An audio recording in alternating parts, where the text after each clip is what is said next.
Então, boa tarde a todos e a todas, e especialmente quero agradecer ao presidente desse, há pouco tempo mencionei a questão da diversidade numa dessas falas aí, numa dessas intervenções, e ele achou interessante trazer essa discussão para o Rotary. Isso porque o Conselho Diretor do Rotary Internacional, juntamente com os Rotarys todos, né, inclusive o nosso Rotary Aracaju Norte, estão empenhados, né, em tomar ações, desenvolver ações no sentido de tornar o Rotary mais receptivo e diversificado, valorizando a contribuição de diferenças, de pessoas com diferentes eixos culturais, né, com diferenças de gênero, de etnia, de raça, de classe, de idade, de geração, de orientação sexual, linguística, de orientações religiosas diferentes e também orientações musicais, de origem de espaços territoriais. Então, o Rotary, como uma organização também global, está preocupada com essas questões de tornar o Rotary mais diversificado e aproveitar a contribuição de diferentes olhares, diferentes experiências podem trazer para as suas ações cotidianas, né? Então, eu trago o meu agradecimento pela essa possibilidade, essa oportunidade, né, de trazer uma discussão, uma reflexão, né, sobre esse tema, né. Eu começo falando uma frase que eu gosto muito de um sociólogo português, que é Boaventura de Souza Santos, né. Ele começa a falar assim, dizendo, temos o direito de ser iguais, sempre que a diferença nos inferioriza. E temos o direito de ser diferentes sempre que a igualdade nos descaracteriza.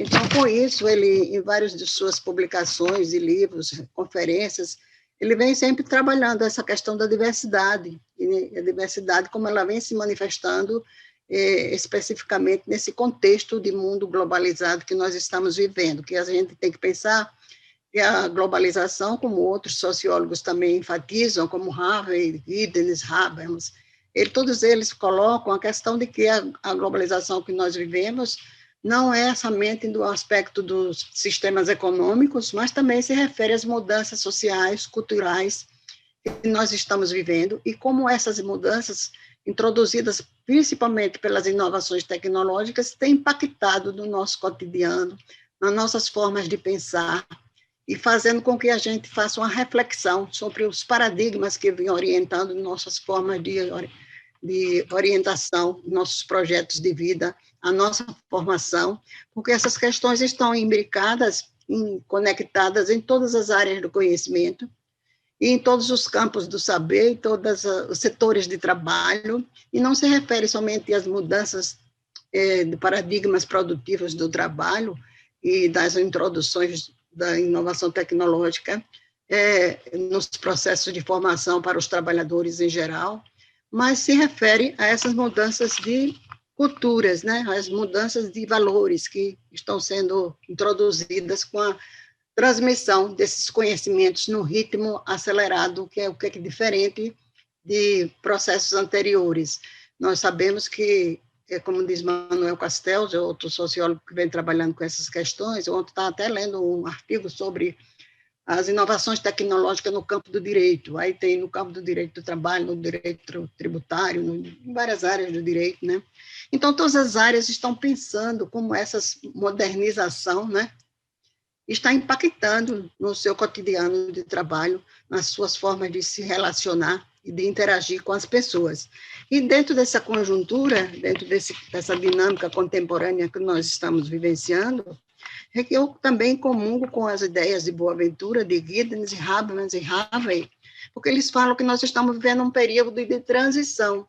Então, no meu entendimento, essa transição, ela vem provocando, né, vem discussões sobre o que está se modificando, né? Nós sabemos que estão se modificando os paradigmas científicos, estão se modificando os paradigmas do trabalho e também as nossas formas de pensar.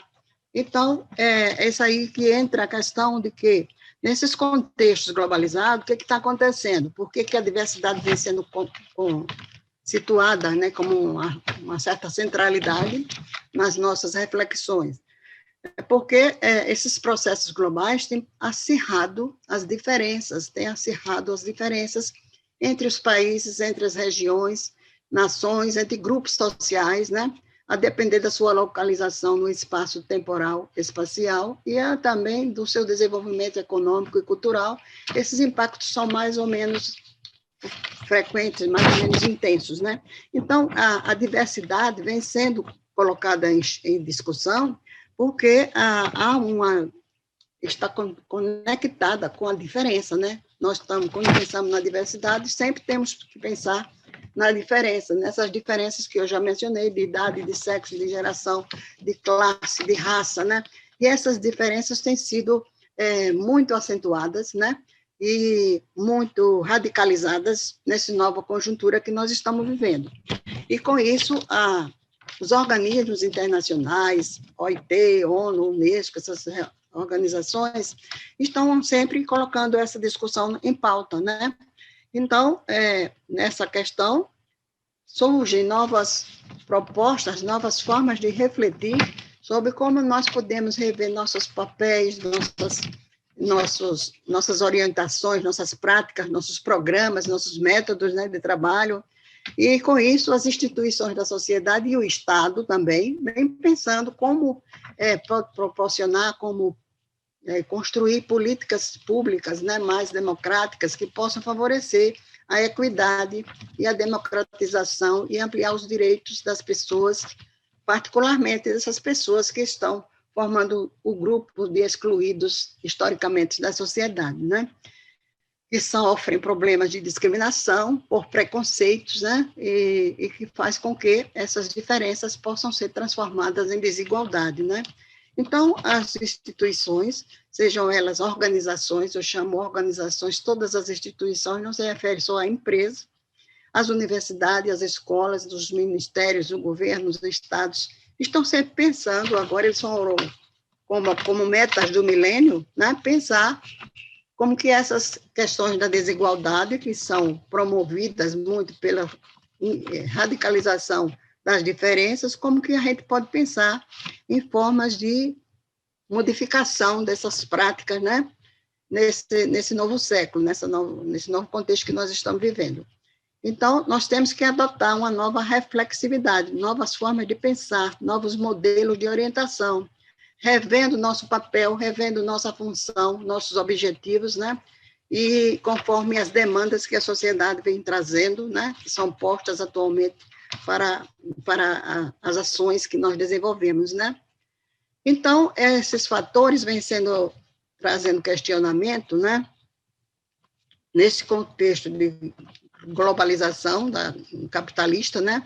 Porque está havendo também a internacionalização de redes hegemônicas e também a gente tem visto com frequência conflitos étnicos, religiosos, na América Latina, na Europa, na Ásia, conflitos de imigração, aquelas questões que a gente tem visto na Ásia, na Europa, né? Então, a gente está vendo que está realmente se acentuando essas diferenças e essas formas de desigualdade. E, com isso, né, nós trazemos essas questões que são importantes, porque nós sabemos que a sociedade brasileira ela é diversificada em relação à cultura, e significa compreender que nós temos que aceitar, né, essas diferenças, de compreender como elas são construídas da maneira, nos aspectos culturais, né, e apesar de haver conflito entre a formação do conceito de diversidade, parece que nós temos um consenso na academia de que nós estamos falando de diversidade com relação a identidades, como essas identidades são construídas e como diferentes grupos sociais vêm lutando pelo reconhecimento das suas identidades, que são, na verdade, os movimentos sociais, né? Os movimentos sociais, eles vêm, por isso que as políticas vêm sendo reformuladas, né, nos estados, nos países, né, como sendo o resultado das lutas dos movimentos sociais, movimento negro, movimento de mulheres, movimentos operários, movimentos sociais em geral. Então, eles vêm lutando pelo reconhecimento das suas identidades culturais, suas diversidades biológicas, suas diversidades étnicas, linguísticas, né? São as variadas opções de ideias que podem ser apresentadas por diferentes sujeitos, por diferentes grupos sociais. Então, essa questão da diversidade implica em reconsiderar as concepções de diferença nesse contexto de modernidade que nós estamos vivendo. E, quando eu falo diversidade, sempre é articulada e pensada como sendo um avanço, né, que nós estamos construindo, que foi proporcionado a partir do século XX e século XXI, com as lutas, né, pelas identidades, de reconhecimento das identidades, como eu já mencionei. Então, a proposta é que esses projetos progressistas emancipatórios, eles podem, não se constituam apenas em maquiagem, né, para acobertamento das desigualdades, mas que realmente sejam projetos, programas que possam construir e ampliar os direitos, né, e a emancipação das pessoas, a sua liberdade de escolha, de optar, de decidir, né, então, e não que seja promoção e exclusão social. Então,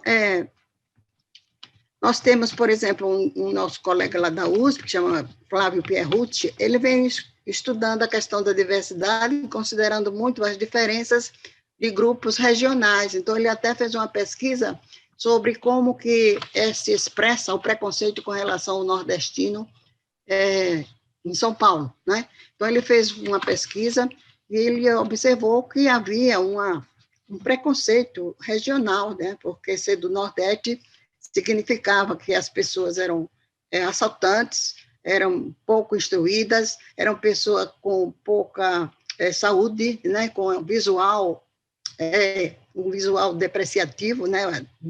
Sem dentes, né? Tem até uma menina que falava que estudar pós-graduação na USP, e um professor falou, você é do Nordeste, onde tem aquela população gabiru. Aí a menina nem sabia o que era população gabiru. Então, uma generalização de um preconceito com relação à origem, né? Então, alguns alunos que vão fazer cursos fora, na região sul, também sofrem esses preconceitos de intolerância com as diferenças em relação à origem, né, geográfica, e aqui dentro do próprio Brasil, né? E também com relação à linguagem. Por exemplo, teve uma que me falou, recebeu um amigo secreto do Natal, de um colega que deu para ela uma música de Marquinhos da Vila, que se chama Devagar, Devagarinho, ele fala assim, né? Aí ela perguntou, por que você me deu esse CD de Marquinhos da Vila? Porque você é do Nordeste, você fala devagar. Então, eu dei o CD para você. Então, a gente vê que há uma negação dessas diversidades, que a gente acha que não está fazendo isso, mas, na verdade, no cotidiano isso acontece, né? Essas diferenças não são respeitadas, né? No contexto em que, às vezes, a gente está inserido, e, então, ocorrem, às vezes, conflitos, né? Conflitos que dificultam uma participação mais afetiva dessas pessoas e até dificultam o enriquecimento, né, das experiências grupais e organizacionais, institucionais que são desenvolvidas. Então, a falta de diversidade no campo das ideias, ela pode ser percebida também, conforme Antônio Guidas, como fundamentalismo, né? Ele diz, o fundamentalismo é quando a pessoa quer impor seu ponto de vista, acha que a sua religião, ele diz que fundamentalismo não é só religioso. Para ele, o fundamentalismo é quando a pessoa radicaliza seu ponto de vista, né? Acha que é só ele que está certo. Então, essas questões também são difíceis, né, no cotidiano, nos discursos que a gente desenvolve no cotidiano, no âmbito político, né? Então, a falta da diversidade no campo discursivo é um empobrecimento intelectual e uma exclusão do direito de se manifestar das minorias, né? Então, hoje, nós já mencionamos que as instituições estão preocupadas em como reverter esses quadros, né, de intolerância com relação ao respeito às diferenças, né? Então, nós questionamos por que nós encobrimos ou velamos as diferenças. Por que se mede as discussões sobre as diferenças buscando minimizá-las ou mesmo não as reconhecendo como tal? Então, concepções de gênero, de status, de situação socioeconômica têm sido discutidas como se fossem naturais, né, na sociedade, sem que sejam relativizadas numa perspectiva histórica. Então, a gente que tem que verificar isso, porque os estudos, né, e os conflitos, né, são ignorados, né? A gente não percebe que essas questões elas geram conflitos, elas geram problemas de intransigências, dificultam os caminhos, né, as estratégias que podem ser desenvolvidas em relação a novas possibilidades. Eu trouxe uma perspectiva de fazer uma abordagem genérica sobre a diversidade, depois trazer um pouco sobre como isso pode ser pensado no campo da organização, como pode ser pensado no campo da educação e como só pode ser pensado no Rotary Club, né? Então, a diversidade e a desigualdade é um tema que vem sendo indissociável das relações de trabalho.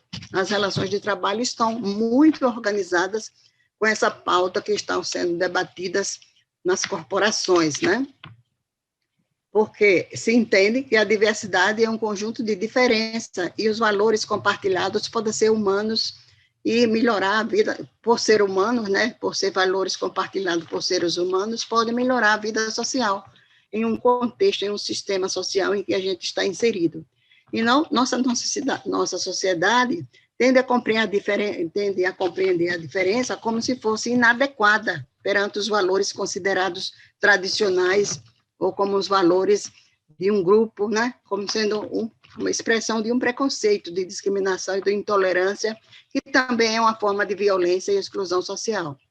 Então, hoje, o mundo corporativo, né, está oferecendo muitas possibilidades, está aberto a discutir as desigualdades, as discrepâncias através da renda baixa, do salário de mulheres, de negros em cargos de liderança. Então, as estatísticas são importantes porque elas mostram os indicadores, mostram as assimetrias. O mercado de trabalho é um ambiente extremamente importante, onde se pode verificar de imediato essas diferenças e como essas ainda estão permanecendo, o que está mudando, o que está em transformação. Então, por exemplo, as pesquisas do IBGE, as pesquisas dos institutos de pesquisa, eles foram pressionados a apresentar estatísticas desagregadas, não universalizadas, desagregadas, mostrando o sexo da pessoa, a raça, a idade, a geração, orientação sexual, essas questões todas, né? Então, os indicadores, quem é chefe de família, o salário que ganha, essas questões todas, né?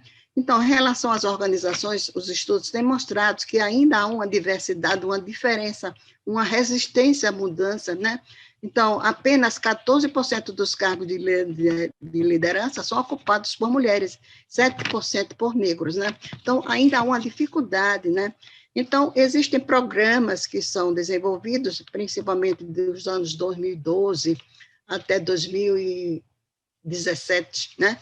Esses programas foram desenvolvidos pelo Plano Nacional de Políticas do Governo Federal, já estava no 4º plano, e eles tinham vários programas em desenvolvimento, entre eles, que estava muito vinculado com as organizações, estava o Programa Pró-Equidade de Gênero e Raça da Presidência da República, que era desenvolvido pela Secretaria Especial de Política para as Mulheres, né?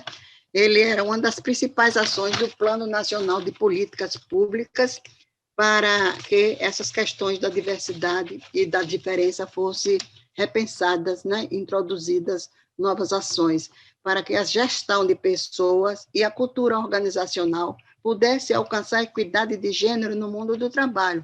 Aí, esse era um dos programas mais fortes que estavam sendo desenvolvidos, né?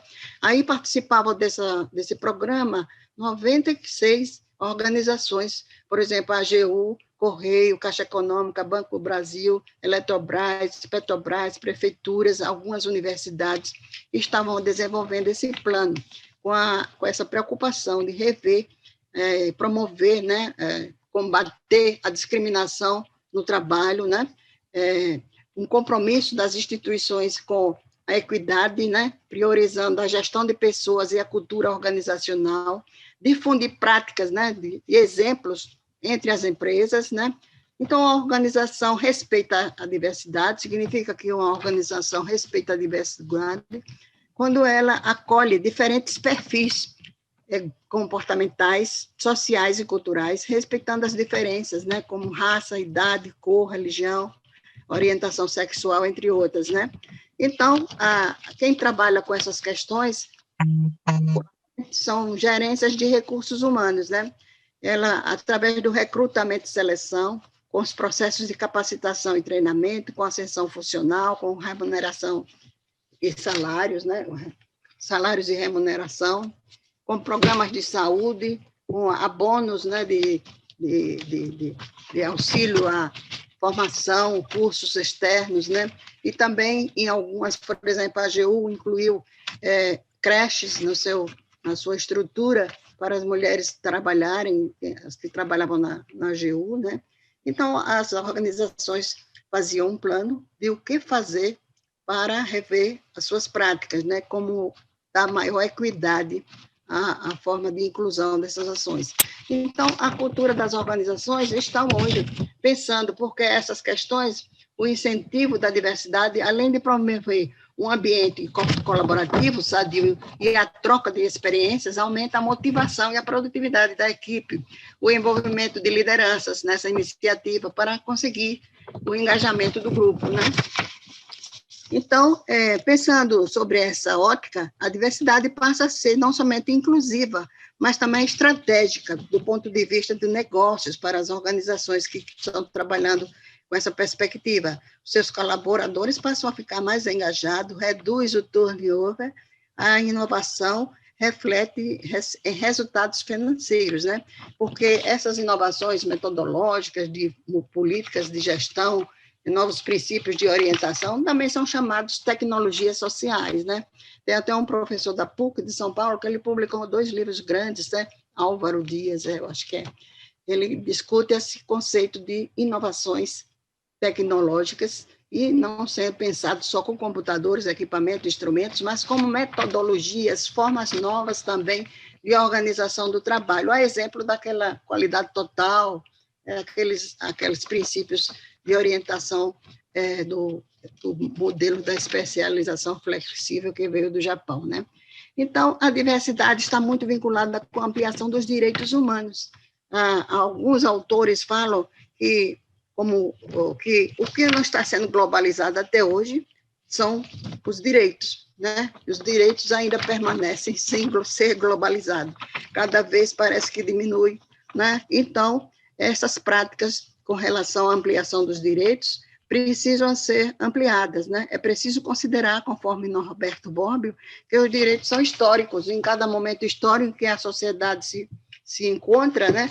Novos sujeitos aparecem reivindicando seus direitos e ampliando suas demandas, né? Suas pautas de reconhecimento social.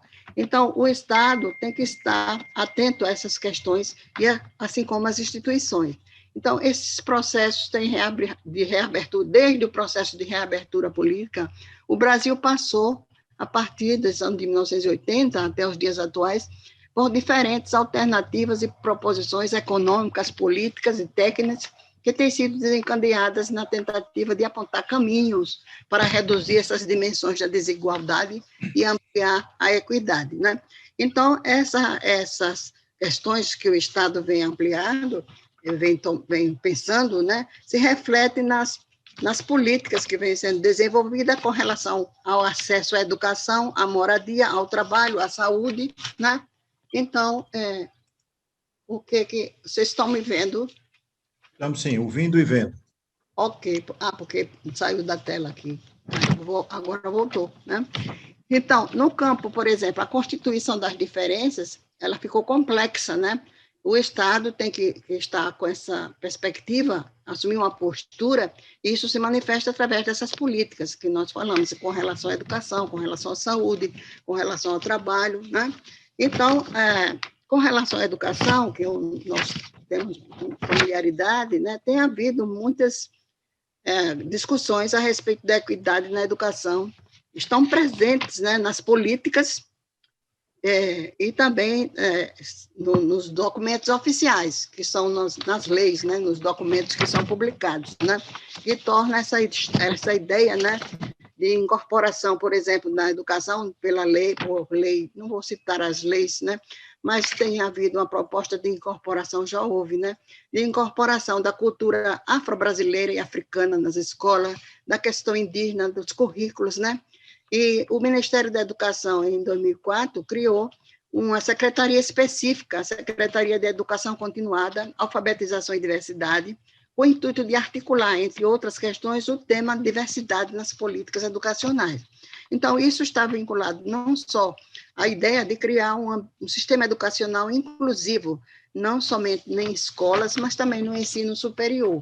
Quando a gente pensa em inclusivo, não significa só a perspectiva de pessoas com dificuldades, com necessidades especiais, né, com problemas, mas também como um conjunto de diferenças de pessoas que habitam numa instituição de ensino, levando em conta todas as outras diferenças. Então, essas pessoas de quilombolas, indígenas, de renda baixa, né? Então, essas também são pensadas como serem incluídas, né? No ambiente educacional, não só nas escolas, mas também nas universidades. Com relação às universidades públicas, né?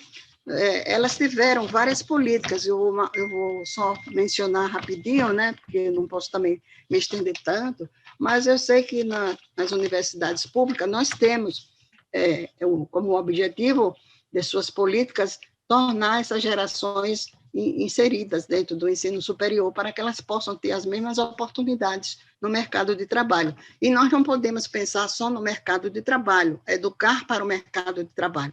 Nós temos que pensar em educar pessoas que sejam sujeitos de direitos, que saibam se posicionar, que tenham uma perspectiva crítica, que saibam se colocar, são sujeitos sociais, entendidos como cidadãos e sujeitos de direitos, né? Então, a gente não pode pensar, tem que considerar o mercado, mas não pode pensar só no mercado, tem que pensar numa formação humana, numa formação integral, numa formação omnilateral, como diz Gramsci, né?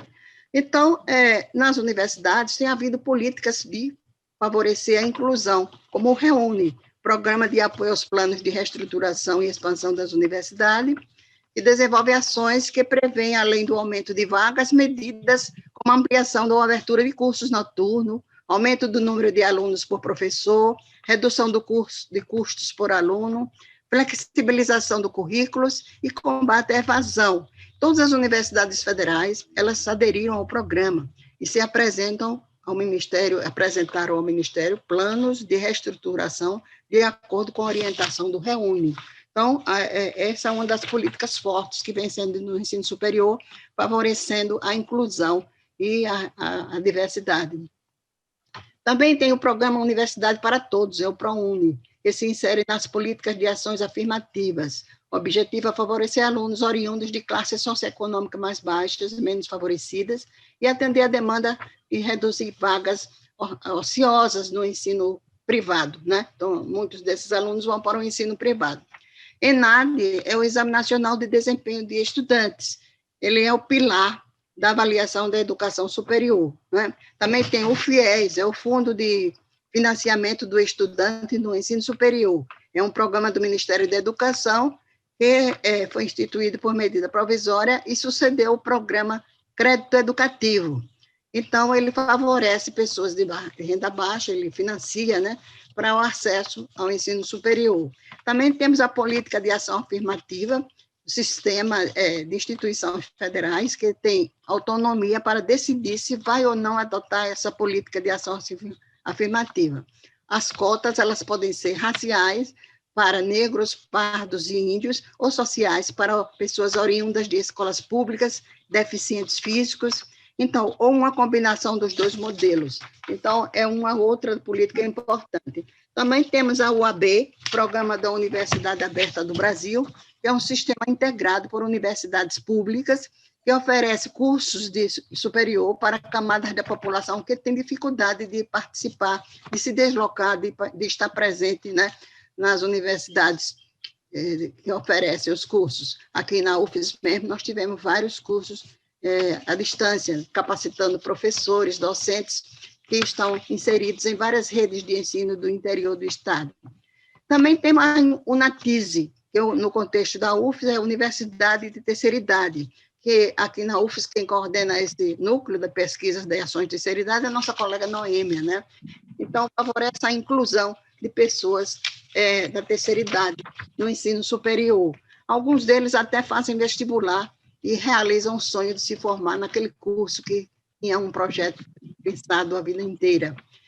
E outras universidades também estão aderindo ao programa Equidade de Gênero e Raça no Trabalho, que é um programa, como eu mencionei antes, da Secretaria Especial de Política para as Mulheres, da Presidência da República, é apoiado pela ONU, pela OIT, e vários núcleos de pesquisa, e núcleos de gênero, né, das universidades, participam desse programa com pessoas que representam os seus núcleos nessas universidades, nos comitês lá em Brasília, né? Então, esses programas ele visa contribuir para modificar o quadro de desigualdade, beneficiar mulheres, homens, negros, pessoas de baixa renda, pessoas que estão inseridas na categoria, né, de grupos vulneráveis, de grupos historicamente excluídos da sociedade. Então, e nós aí, como essas questões têm a ver com o Rotary, eu mencionei, né, que o Rotary, como sendo uma rede global, vem se esforçando para construir um ambiente inclusivo, um ambiente de respeito às diferenças e às diversidades, e nós vemos hoje que já foi eleita, por exemplo, a Jennifer Jones, né, para a presidência do Rotary no período de 2022 a 2023. Então, ela será a primeira mulher a ocupar o cargo mais alto nessa organização. Então, há uma proposta, o Rotary Internacional está empenhado em trabalhar essas questões da diversidade, né, nas suas pautas, no seu cotidiano, nas suas ações, né, nas suas formas de dinamizar a sua programação, para criar uma nova cultura, né, fazer com que as pessoas se sintam confortáveis e possam contribuir com as suas experiências, suas particularidades, né, em relação ao contexto e à sociedade em que está inserida. Então, pessoas de todas as regiões do mundo estão buscando maneiras de fazer a diferença e de se conectar, né, e de estar presente, de ouvir pessoas que forneçam perspectivas e ideias diferentes que vão ajudar o Rotary a construir uma nova proposta e criar mudanças duradouras, né, com relação à questão da equidade, com relação à diversidade, considerando esses vários eixos de análise que a gente mencionou. Então, por aí, eu paro por aqui. Não sei se vocês gostariam de colocar alguma coisa.